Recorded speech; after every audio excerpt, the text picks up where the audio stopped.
Hey everybody, hello from sunny Colorado. Today we're going to talk about France. There have been a number of protests and a number of schools and police officers have been burned in the last couple of days. The triggering event is the police killed a kid, I want to say it was like 15, 17, something like that. And so there's been this spontaneous uprising of violence. We haven't seen activity like this since 2005. Back then, similar cause. Police killed a couple of kids that were hiding from the police, and it triggered riots that lasted several weeks. Too soon to know if this is going to be one of those sort of explosive, protracted events, but it's worth considering because France is not like a lot of other places.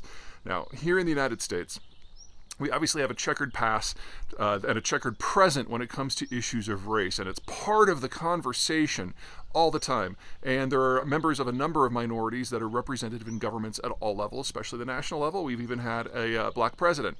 That is not the situation in France.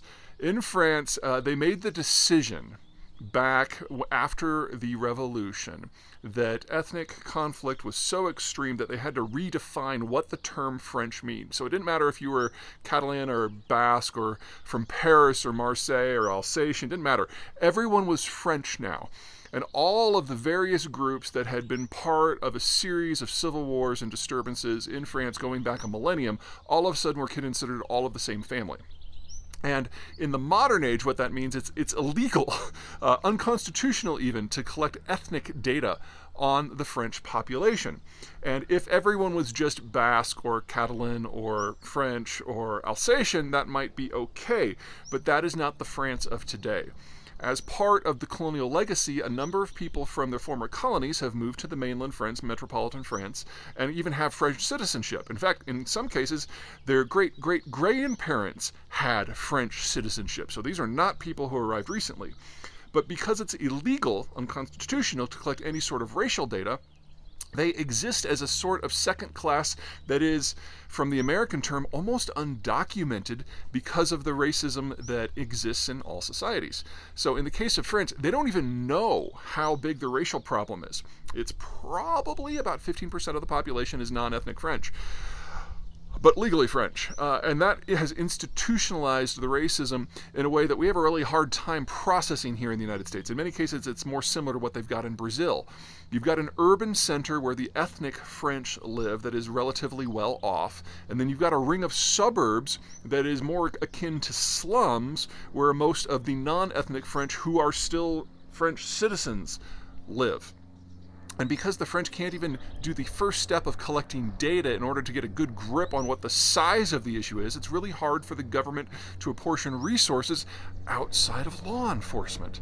So in many ways, parts of France, even in their major cities, resemble a little bit of armed camps. And that makes it very easy for violence to erupt because it's not a big reach for people who are the subject of living in the armed camps to rebel against the people who are supposedly providing law and order. Now, for those of you who know my work, you know that I'm very bullish on France in the long run. They never bet their economic, much less their political system, on globalization, and they never integrated their economy into the European Union. They've always seen themselves as a step apart. And that means that they've sacrificed a lot of efficiencies and a lot of the reach they could have gotten under the globalized era in order to maintain a more nationally oriented economic system. That comes at a big cost. But it does mean as globalization breaks down that the French don't have that far to fall. Because if the EU were to dissolve tomorrow and freedom of the seas would cease to exist next week, the French economic system is largely in-house. They're a massive producer and exporter of agricultural products. They've got energy nearby in both the North Sea and in Northwest Africa. There are several countries removed from the Ukraine war and what's going on with the Russians.